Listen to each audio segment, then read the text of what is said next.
Hi ಎಲ್ಲರಿಗೂ ನಮಸ್ಕಾರ. Welcome back to Bhuvana YouTube channel. ಇವತ್ತಿನ ಚಳಿಗಾಲದಲ್ಲಿ ಬಿಸಿ ಬಿಸಿಯಾಗಿ ಮೆಣಸಿನಕಾಳು ಸಾಂಬಾರು ಹೇಗೆ ಮಾಡೋದು ಅಂತ ಹೇಳ್ಕೊಡ್ತೀನಿ. ಅದಕ್ಕೆ ಮೊದಲಿಗೆ ಒಣಮೆಣಸಿನ್ಕಾಯಿ, ಮೆಣಸಿನಕಾಳು, ಬೆಳ್ಳುಳ್ಳಿ, ಜೀರಿಗೆ, ಕಡಲೆ ಮತ್ತು ಕೊತ್ತಂಬರಿ ಕಾಳನ್ನು ಒಂದೊಂದು ಸ್ಪೂನ್ ತಗೊಂಡು ಈ ರೀತಿ ಸ್ವಲ್ಪ 1 ಸ್ಪೂನ್ ಆಯಿಲ್ ಹಾಕಿ ಫ್ರೈ ಮಾಡ್ಕೋಬೇಕು. ಮೊದಲಿಗೆ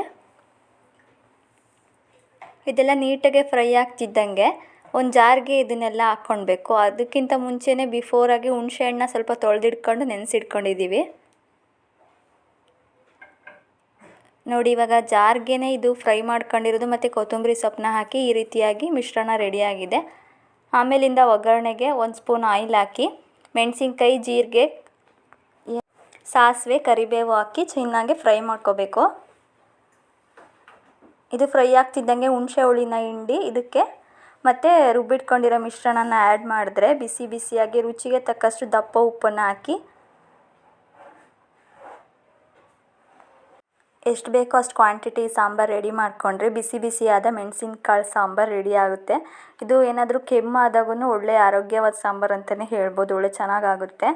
ಚಳಿಗಾಲದಲ್ಲಿ, ಮಳೆಗಾಲದಲ್ಲಿ ರೈಸಿಗೆ ಚೆನ್ನಾಗಿರುತ್ತೆ. ರಸಮ್ ತಿಂದು ಬೇಜಾರಾದರೆ ಈ ರೀತಿ ಒಮ್ಮೆ ಟ್ರೈ ಮಾಡಿ ಅಂತ ಹೇಳ್ತಾ ಈ ವಿಡಿಯೋನ ಇಲ್ಲಿಗೆ ಎಂಡ್ ಮಾಡ್ತಿದ್ದೀನಿ. ಈ ವಿಡಿಯೋ ನಿಮಗೆಲ್ಲ ಇಷ್ಟ ಆಗಿದ್ದರೆ ಮರೀದಲೇ ನನ್ನ ಚಾನಲ್ನ ಶೇರ್ ಮಾಡಿ, ಸಬ್ಸ್ಕ್ರೈಬ್ ಮಾಡಿ, ಲೈಕ್ ಮಾಡಿ.